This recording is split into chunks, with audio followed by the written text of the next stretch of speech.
దేశవ్యాప్తంగా ఉత్కంఠ రేపుతున్న పశ్చిమ బెంగాల్ అసెంబ్లీ ఎన్నికల పోలింగ్ లో పాత రికార్డులు బద్దలయ్యాయి.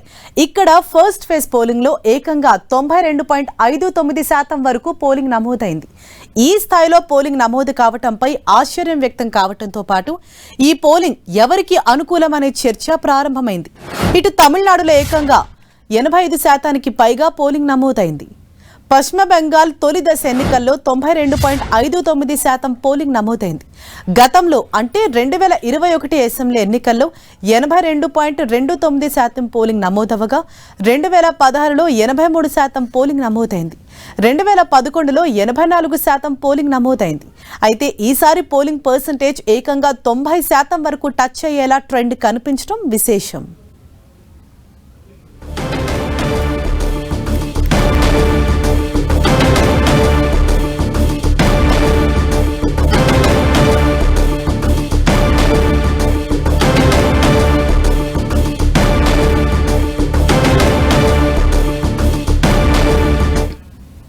రైట్, ఇదే విషయంపై మరింత సమాచారంతో మా ప్రతినిధి గోపి మనకు అందుబాటులో ఉన్నారు. ఎస్ గోపి, ఏదైతే నిన్న పోలింగ్ జరిగింది ఇటు వెస్ట్ బెంగాల్ అలాగే తమిళనాడులో రికార్డు స్థాయిలో పోలింగ్ నమోదైంది అని చెప్పేసి ట్రెండ్స్ చూస్తే మనకు అర్థమవుతోంది. సో ఓవరాల్ గా అసలు ఏ విధంగా చూడాలి, ఎటువంటి చర్చ కొనసాగుతోంది? దేశవ్యాప్తంగా కూడా ఎస్ఐఆర్ తీసుకువచ్చిన తర్వాత ఏదైతే కేంద్ర ఎన్నికల సంఘం దేశంలో అనేక రాష్ట్రాల్లో కూడా ఎస్ఐఆర్ నిర్వహించిన తర్వాత నమోదవుతున్న పోలింగ్ పర్సంటేజ్ మాత్రం స్వాతంత్రం తర్వాత ఈ యొక్క ఎన్నికలకే ఇటువంటి పర్సంటేజ్ అయితే నమోదైందనేది కూడా నిన్న కేంద్ర ఎన్నికల ప్రధాన అధికారి జ్ఞానేష్ కుమార్ కూడా హర్షం వ్యక్తం చేయడం జరిగింది. ఓటు వేసిన ప్రతి ఒక్కరికి కూడా ఆయన ధన్యవాదాలంటూ కూడా చెప్పాడు.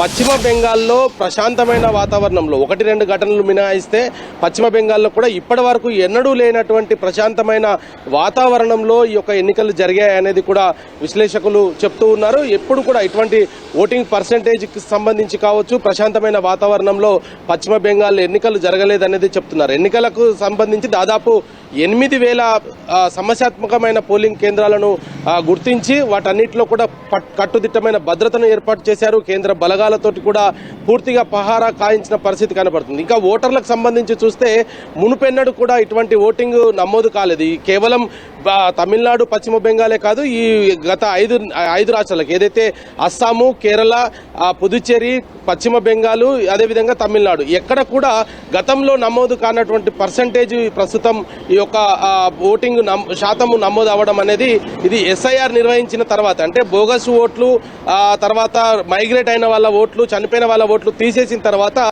అసలు ఓట్లు ఎవరున్నారో వాళ్ళంతా కూడా ఓట్లు వేయడంతో ఈ పర్సంటేజ్ సాధ్యమైందని చెప్తున్నారు. ఎస్ఐఆర్ నిర్వహణ పైన ఇటు విపక్షాలు కావచ్చు అనేక మంది కూడా అనేక ఆరోపణలు చేశారు. బీజేపీ అనుకూలంగా ఈ యొక్క ఓట్లన్నీ కూడా నమోదు చేయిస్తుంది, బీజేపీకి వ్యతిరేకంగా ఉన్న ఓటర్ల జాబితాల నుంచి వాళ్ళ పేర్లు తొలగిస్తున్నారంటూ కూడా ఒక్కొక్క సమయంలో సుప్రీంకోర్టు కూడా వెళ్ళిన పరిస్థితి చూసాం. కానీ బోగస్ ఓట్లు, అక్కడి నుంచి మైగ్రేట్ అయిన వాళ్ళు, చనిపోయిన వాళ్ళ ఓట్లు తీసేసిన తర్వాత ఉన్నవారి ఓట్ల నమోదు మాత్రమే జరిగిన నేపథ్యంలోనే ఈ పర్సంటేజ్ అనేది తేలింది అనేది కూడా కొంత మనకు గణాంకాలు చెప్తూ ఉన్నాయి. మరి ఇటు పశ్చిమ బెంగాల్లో ఎన్నడూ కూడా గతంలో లేనటువంటి పర్సంటేజ్ ప్రస్తుతం అయితే పశ్చిమ బెంగాల్ చూసాము. మరి ఈ ఓట్ల పర్సంటేజ్ ఎవరికి అనుకూలంగా మారనుందన్న చర్చ ప్రస్తుతం దేశవ్యాప్తంగా కూడా నడుస్తున్న పరిస్థితి ఉంది. ఇటు అస్సాము, కేరళ, తమిళనాడు, పుదుచ్చేరి, మరి పశ్చిమ బెంగాల్కి సంబంధించిన మొదటి దశ, రెండవ దశ తర్వాత కూడా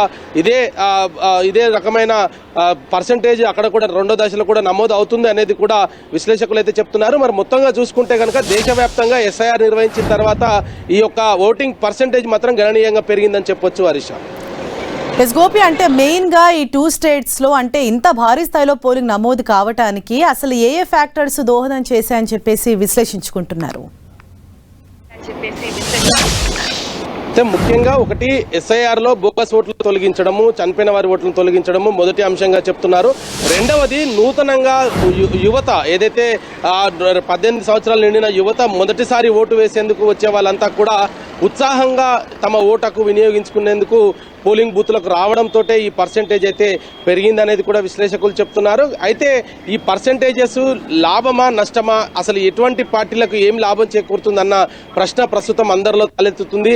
మరి ఎస్ఐఆర్ నిర్వహణకు సంబంధించి కావచ్చు, ఎస్ఐఆర్ని అన్ని రాష్ట్రాల్లోకి తీసుకురావాల్సిందే, ఓటర్ల జాబితాను సవరణ చేయకుండా ఎన్నికలు నిర్వహించడం వల్ల పర్సంటేజ్కి సంబంధించిన తారుమారు అవ్వడము, లేదా ఒక ప్రాంతంలో ఓటు వేసిన వారు మరో రాష్ట్రంకి వెళ్లేసరికి అక్కడ కూడా తమ ఓటు హక్కును వినియోగించుకునే ప్రయత్నం చేస్తున్నారు. సో అటువంటి వారి ఓట్లన్నీ కూడా తొలగించడంతో ఈ పర్సంటేజ్ అయితే నమోదైంది అనేది కూడా విశ్లేషకులు అయితే చెప్తూ ఉన్న పరిస్థితి ఉంది. మరి మనం నిన్న వెస్ట్ బెంగాల్లో చూసాము, 1-2 ఘటనలే, అది మినహాయిస్తే ఎక్కడ కూడా ఎటువంటి అవాంఛనీయ సంఘటనలు జరగలేదని చెప్పొచ్చు. ఎందుకంటే గతంలో కూడా అంటే గత 2-3 అసెంబ్లీలు కూడా చూస్తే చాలా ప్లేసెస్ లో కూడా అనేక హింసాత్మకమైన ఘటనలు జరిగాయి, అల్లర్లు పెద్ద ఎత్తున కూడా జరిగిన పరిస్థితి ఉంది.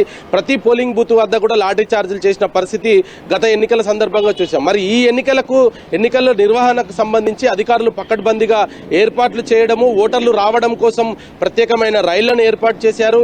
ఇతర ప్రాంతాల్లో ఉన్న వాళ్ళంతా కూడా వెళ్లి తమ ఓటకు వినియోగించుకునేందుకు ఆయా సంస్థలు సెలవులను ప్రకటించాలి, వాళ్ళకి వేతనంతో కూడిన సెలవులు ఇవ్వాలంటూ కూడా ప్రభుత్వాలు కొన్ని సర్క్యులర్లు కూడా జారీ చేసిన నేపథ్యం, వీటన్నిటి ప్రభావం ప్రస్తుతం ఈ ఓటింగ్ పర్సెంటేజ్ పెరగడానికి ప్రధాన కారణంగా అయితే తెలుస్తుంది. మరి ఇటువంటి నేపథ్యంలో ఈ యొక్క పర్సెంటేజ్ అంటే మిగతా రాష్ట్రాలలో కూడా ఇదే పర్సెంటేజ్ నమోదు అవ్వడం అనేది హర్షించదగ్గ విషయం అనేది కూడా విశ్లేషకులు అయితే చెప్తున్నారు. మరి పెరిగిన ఓటు పర్సెంటేజా లేదంటే ఎస్ఐఆర్ నిర్వహణతోటే ఖచ్చితమైన ఈ యొక్క రేటింగ్ అనేది వచ్చిందా అనేది కూడా మే 4 ఫలితాలను నిర్ణయించే పరిస్థితి కనపడుతుంది. Harsha. Right, thank you Gopi.